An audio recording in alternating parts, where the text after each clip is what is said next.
O capitão Ferreira apontou o dedo para Alexandre e disse com voz alta e carregada de desprezo: "Não precisamos de gente como tu aqui no quartel." Alexandre Silva sentiu o mundo desabar ao redor dele naquela manhã chuvosa de outubro em Lisboa, o ar frio do Tejo entrando pelas janelas abertas do quartel dos Sapadores Bombeiros. Os colegas pararam o que estavam a fazer, as canecas de café suspensas no ar, os olhares fixos nele como se tivesse cometido um crime imperdoável. Tudo começou com uma mensagem mal guardada no telemóvel que Carlos, o colega mais falador do turno, encontrou por acaso durante um treino. "És gay, Alexandre?" "Pois então vai para outro sítio, isto aqui é para homens a sério", murmurou alguém no fundo da sala.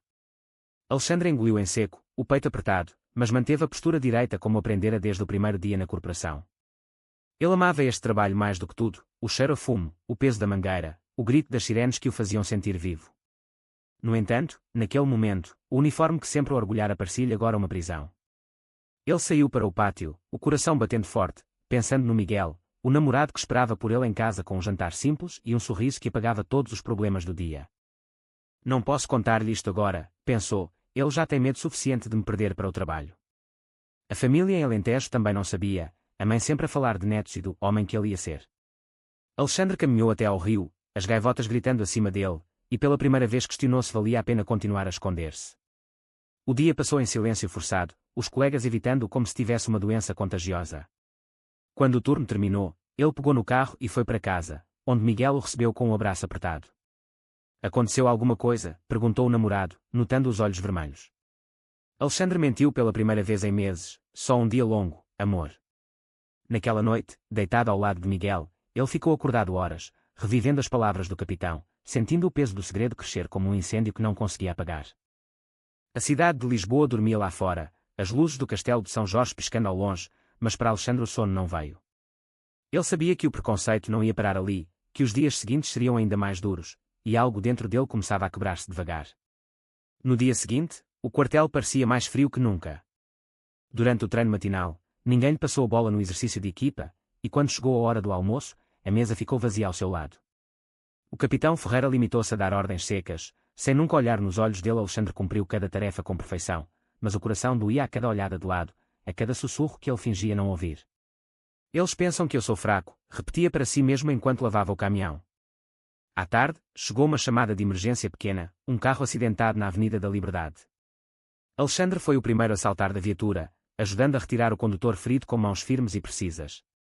Os colegas observaram em silêncio, mas ninguém lhe deu os parabéns habituais. De volta ao quartel, Carlos comentou alto o suficiente para todos ouvirem: "Pelo menos serve para alguma coisa." Alexandre sentiu a raiva subir, mas engoliu-a. Em casa, Miguel notou o cansaço extra e preparou um chá quente. "Conta-me o que se passa, Alex. Eu vejo que estás a sofrer." Alexandre hesitou, depois contou parte da verdade, omitindo os piores insultos. Miguel abraçou-o mais forte: "Tu és o homem mais corajoso que eu conheço. Não deixes que eles te apaguem." Aquelas palavras deram-lhe força para aguentar mais um dia. Mas o preconceito crescia, e Alexandre começava a questionar se o seu lugar era mesmo ali, entre homens que o viam apenas como uma ameaça ao espírito da equipa. A semana passou assim, lenta e dolorosa, cada turno um teste de resistência. Ele falava pouco, trabalhava mais, e à noite desabafava com Miguel em sussurros. A família ligou de Alentejo, a mãe perguntando quando ele ia arranjar uma namorada, a sério. Alexandre riu-se por fora, mas por dentro chorava. O amigo Diogo, o único que parecia não julgar, aproximou-se uma vez no vestiário: "Eu sei que não é fácil, mas aguenta. Nem todos são como o Carlos." Aquela pequena palavra de apoio foi como água fresca num dia de deserto. No entanto, o capitão Ferreira anunciou numa reunião que certos comportamentos não seriam tolerados no quartel, olhando diretamente para Alexandre. O ar ficou pesado, e Alexandre sentiu-se mais sozinho do que nunca. Ele voltou para casa aquela noite com o peito apertado, abraçando Miguel em silêncio, perguntando-se quanto tempo mais conseguiria aguentar antes de explodir. Lisboa continuava bela lá fora, mas para ele o mundo parecia cada vez mais pequeno. A tensão no quartel atingiu um pico quando chegou a inspeção mensal. O capitão Ferreira reuniu toda a equipa e, perante o comandante superior, fez questão de destacar problemas de coesão. Alexandre estava de pé na fila, o uniforme impecável, mas o olhar baixo. "Alguns elementos não se integram como deviam", disse o capitão, e todos souberam a quem se referia. Depois da reunião, Carlos aproximou-se com um sorriso sarcástico: "Talvez seja melhor pedires transferência para outro quartel, Silva. Aqui não há espaço para..." "Bem, tu sabes." Alexandre sentiu o sangue ferver, mas respondeu com calma: eu faço o meu trabalho melhor que muitos. A resposta só aumentou o riso dos outros. Naquela tarde, durante um simulacro de incêndio, deixaram-no sozinho a carregar o equipamento pesado enquanto os restantes descansavam. Ele suava, os músculos ardendo, mas não reclamou. Miguel ligou durante o intervalo, a voz preocupada: Alex, estás bem? Ontem à noite estavas tão distante. Alexandre mentiu novamente, dizendo que era só stress do trabalho. Mas Miguel conhecia-o demasiado bem. Vem para casa cedo hoje. Eu cozinho o teu prato favorito. O carinho do namorado era o único farol naquele mar de desprezo. À noite, em casa no bairro Alto, Miguel preparou bacalhau e abriu uma garrafa de vinho verde. Sentados à mesa pequena, Alexandre contou mais detalhes, as lágrimas finalmente caindo. Eles olham para mim como se eu fosse menos homem. Miguel pegou-lhe na mão: tu és mais homem do que todos eles juntos. O teu coração é grande, Alex, e isso é o que conta. Eles abraçaram-se longamente, o rádio tocando fado suave ao fundo, e por algumas horas o mundo lá fora desapareceu. No dia seguinte, uma chamada real chegou: um pequeno incêndio numa casa antiga em Alfama. Alexandre foi o primeiro a entrar, o fumo denso, a mangueira pesada. Ele salvou uma idosa e o seu gato, saindo com o rosto enegrecido mas o coração leve. Os colegas aplaudiram por obrigação, mas o capitão limitou-se a um aceno seco. Bom trabalho, mas não muda nada, murmurou Carlos mais tarde. Alexandre voltou para o quartel exausto, mas orgulhoso. Diogo aproximou-se discretamente: tu foste incrível hoje. Não deixes que te derrubem. Aquela conversa curta deu-lhe esperança. No fim de semana, Alexandre decidiu visitar a família em Alentejo.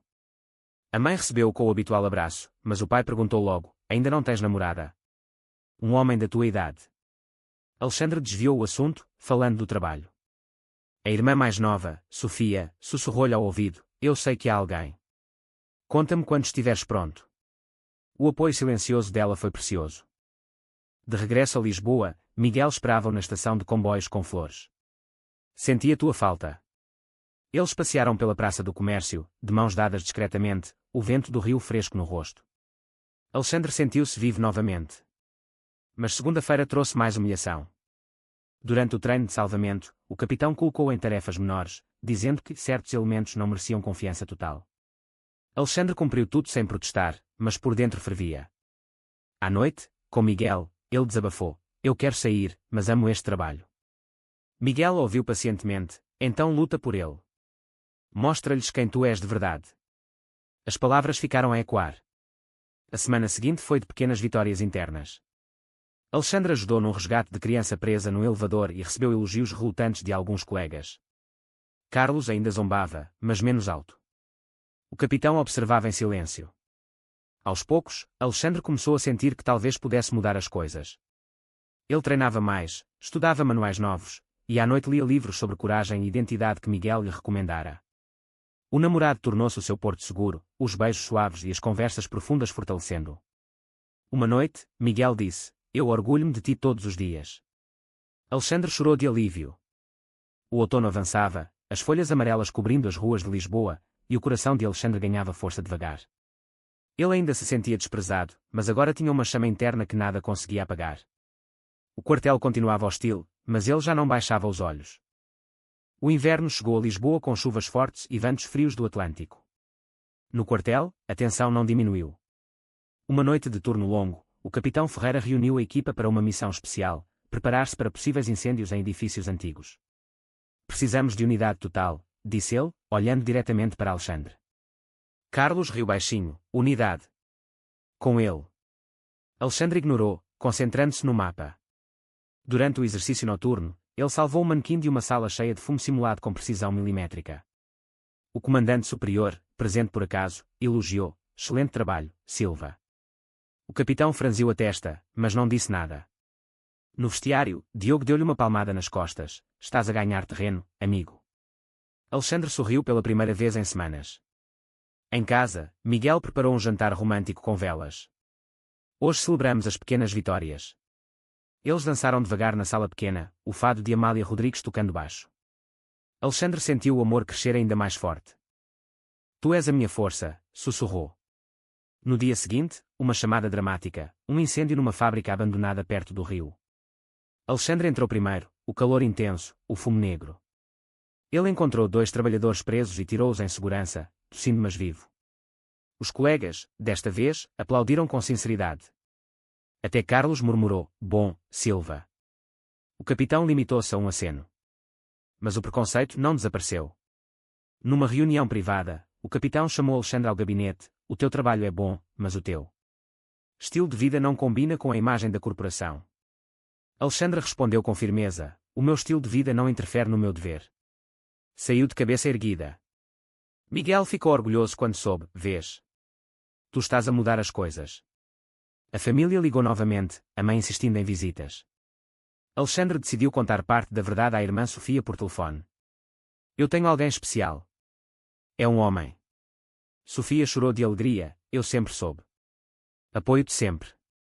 Aquele apoio familiar deu-lhe asas. O Natal aproximava-se, e o quartel organizou uma ceia. Alexandre foi convidado pela primeira vez em meses. Ele levou um bolo feito por Miguel. A noite correu tensa mas civilizada. Diogo sentou-se ao lado dele: "Estás a conquistar-nos devagar." Alexandre sentiu esperança. No ano novo, ele e Miguel passearam pela Ribeira das Naus, os fogos de artifício iluminando o céu. 2025 vai ser o nosso ano, disse Miguel. Alexandre acreditou.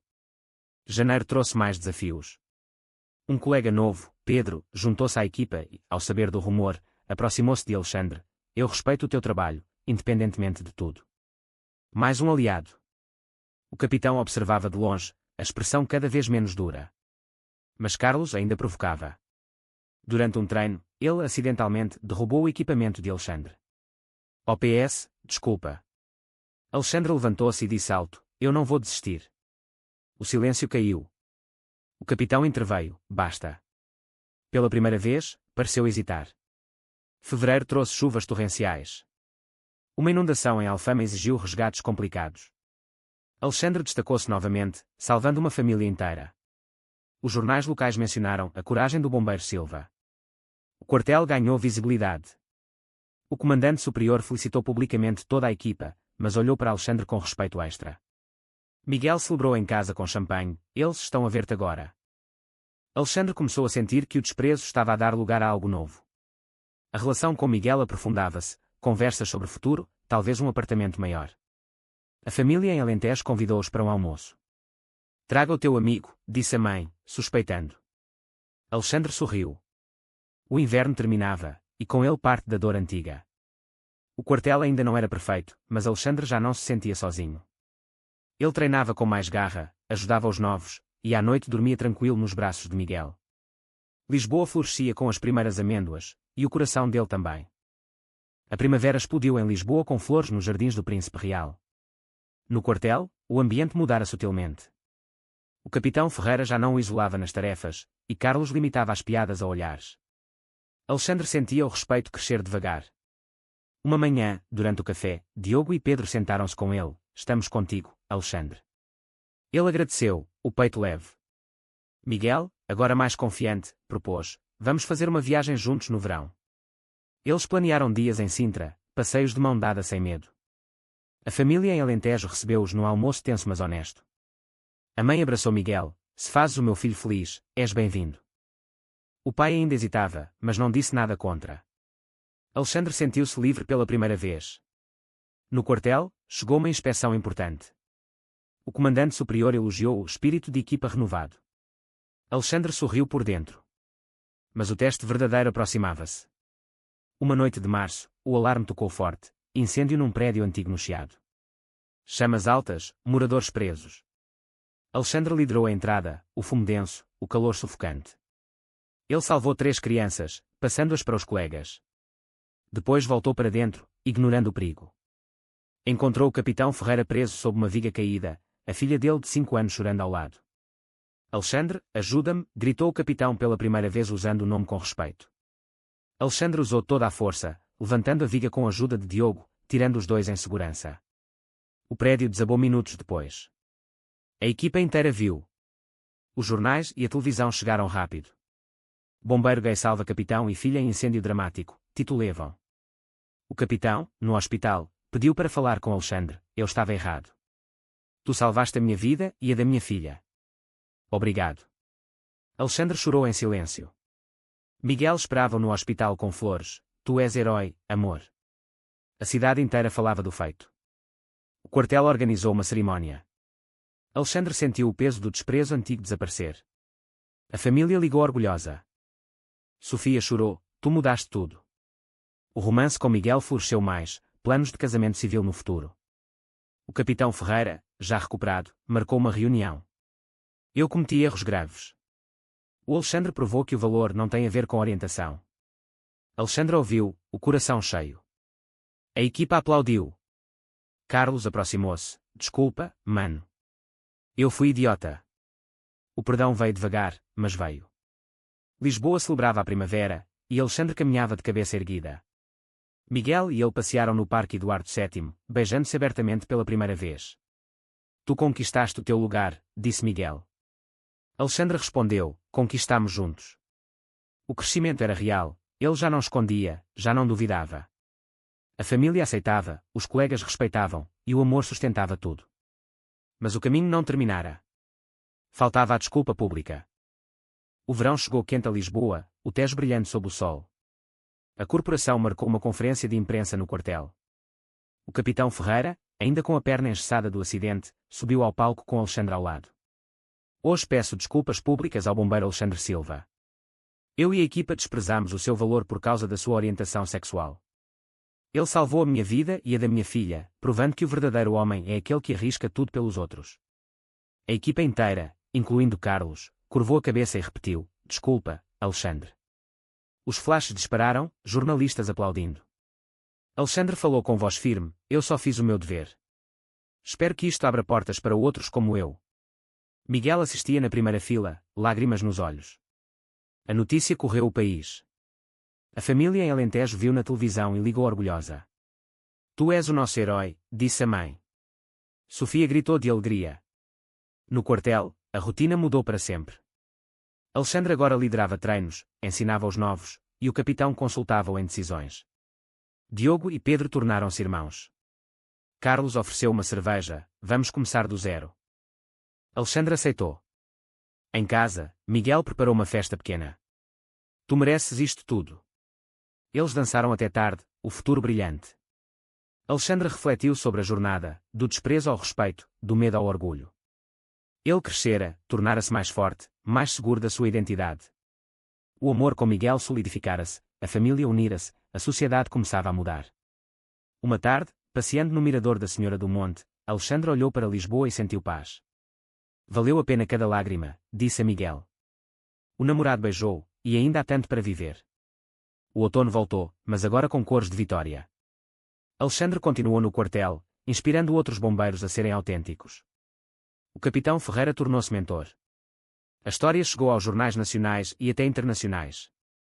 Alexandre recusou entrevistas grandes, preferindo a vida simples com Miguel. Eles planeavam casar no próximo ano, numa cerimónia pequena em Sintra. A família viria toda. O preconceito não desaparecera completamente, mas perdera força. Alexandre aprendera que a coragem, aliada ao amor, transforma tudo. No quartel, o uniforme agora simbolizava orgulho. Ele olhava para os colegas com gratidão. Miguel dizia todas as noites, tu mudaste o mundo à tua volta. E Alexandre sabia que sim. Lisboa continuava a mesma cidade bela, mas para ele era agora um lugar de vitória. O rio Tejo testemunhava a sua paz. Ele crescera, amadurecera, e o coração batia forte de esperança. A jornada não terminara, mas o pior ficara para trás. Você acredita que o heroísmo é suficiente para eliminar o preconceito no trabalho independentemente da orientação sexual? Verdadeiro ou falso? Deixe a sua opinião nos comentários.